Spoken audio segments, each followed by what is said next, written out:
Challenge question है, find the angle between two body diagonals of a cube. चलिए फटाफट से इसको मैं आपके लिए करता हूं, बनाता हूं, इसको देखते हैं। लेट्स से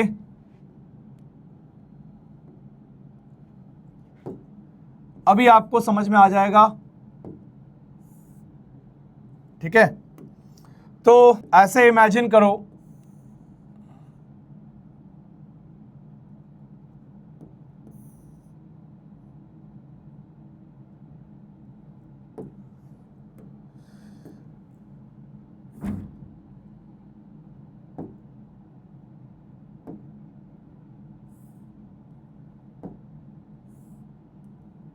ठीक है। तो अब आपको एक क्यूब दिख रहा होगा यहां पे।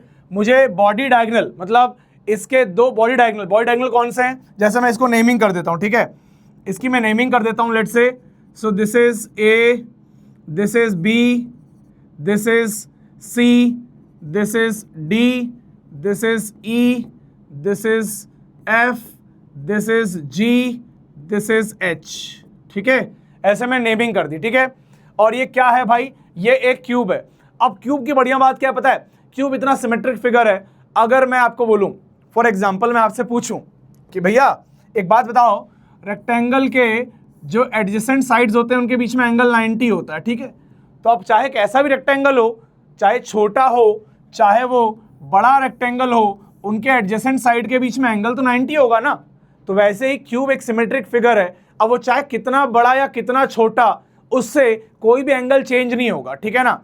आप चाहो तो कुछ साइड अज्यूम कर सकते हो, और चाहो तो भाई आप वेरिएबल ले सकते हो कि चलो कोई वेरिएबल आपने अज्यूम कर लिया, उससे आपके आंसर पे कोई फर्क नहीं पड़ेगा, ठीक है। तो मैं क्या करता हूं भाई, मैं इसकी साइड को कुछ मान लेता हूं, ठीक है। जैसे मैंने इसकी साइड मान ली लेट्स से 1 यूनिट की, तो अगर मैंने 1 यूनिट की मान ली, ये x है, लेट्स से ये y है, ये z है, ठीक है। तो अगर मैंने ऐसा कर लिया तो this point will be what, ये x एक्सिस का पॉइंट क्या हो जाएगा 1,0,0, ठीक है। ये y एक्सिस का पॉइंट क्या हो जाएगा, ये हो जाएगा 0,1,0, ठीक है। ये ओरिजिन तो क्या हो जाएगा 0,0,0, ठीक है भाई। और ये b क्या हो जाएगा, z एक्सिस पे है, ये हो जाएगा 0,0,1, ठीक है भाई। तो मैंने साइड क्या मान ली, 1 यूनिट मान ली। तो हर एक जो साइड है इसकी वो 1 यूनिट लेंथ की है, 1 यूनिट लेंथ की। तो इस प्रकार से मैं सब कुछ लिख सकता हूं। What will be this point, this will be 1,1,0, ठीक है। इसी प्रकार से इसको लिख लेंगे, इसका क्या हो जाएगा, ये कौन से प्लेन में, ये वाला जी है YZ प्लेन में, x 0 हो जाएगा, तो हो जाएगा 0,1,1, ठीक है। अब क्या बचा, C बच गया, C XZ प्लेन में, तो इसका y 0 हो जाएगा, तो 1,0,1, ठीक है। h क्या हो जाएगा, h विल बी 1,1,1, ठीक है। तो इस तरीके से मैंने क्यूब के हर एक वर्टेक्स का कोऑर्डिनेट निकाल लिया। कोऑर्डिनेट निकालने से मुझे क्या मिला, एक्चुअली बेसिकली मुझे इसकी लोकेशन मिल गई कि वो पॉइंट का क्या पोजीशन है, क्या लोकेशन है, ठीक है ना।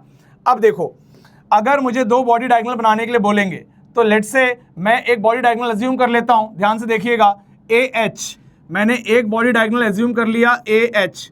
तो AH वेक्टर जो है that is one of the body diagonal, ठीक है। AH वेक्टर जो है आपको दिखा देता हूं बना के थोड़ा सा, ये वाला जो वेक्टर है that is one of the body diagonal. ये एक बॉडी डायगोनल है, एक क्यूब के एक कोने से दूसरे कोने तक जाने वाला एक ये बॉडी डायगोनल हो गया, ठीक है। अब देखिए, लेट्स से मुझे कोई दूसरा बॉडी डायगोनल चूज करना है, अपने मर्जी से मैं कुछ भी कर सकता हूं। लेट्स से मैंने चूज कर लिया BE, ठीक है। BE एक और बॉडी डायगोनल है, इसको मैंने चूज कर लिया। तो ये देखो, ये B से E तक जो गया, अब थोड़ा सा डायग्राम डर्टी हो रहा है, एक काम करते हैं, कुछ और कर लेते हैं, ये कर लेते हैं, लेट्स से FC यूज कर लेते हैं, ठीक है। लेट्स से FC यूज कर लेते हैं, FC भी एक बॉडी डायगोनल है, ठीक है। FC बना लिया। मैंने आपको पूछा कि angle between two body diagonals, ठीक है। तो कोई भी दो आपने पकड़ लिए, उनके बीच में एंगल हम वर्कआउट करेंगे, ठीक है। आइए देखते हैं। तो एक हो गया AH, एक हो गया FC। तो एक वेक्टर है AH, और इस वेक्टर को मैं लिख सकता हूं भाई, क्या लिख सकता हूं, देखो आप लोग बताओ मुझे क्या लिख सकता हूं इसके अंदर। I want to write down A to H vector. तो फाइनली हम कहां जा रहे हैं, H पे। स्टार्ट कहां से कर रहे हैं, A से। तो वेक्टर हो जाएगा 1i cap plus 1j cap plus 1k cap. कैसे मिला, ये वाले कोऑर्डिनेट से ये वाला कोऑर्डिनेट माइनस कर दिया, तो 1i cap 1 - 0, i cap 1 - 0, j cap 1 - 0, k cap. ये वेक्टर तैयार हो गया।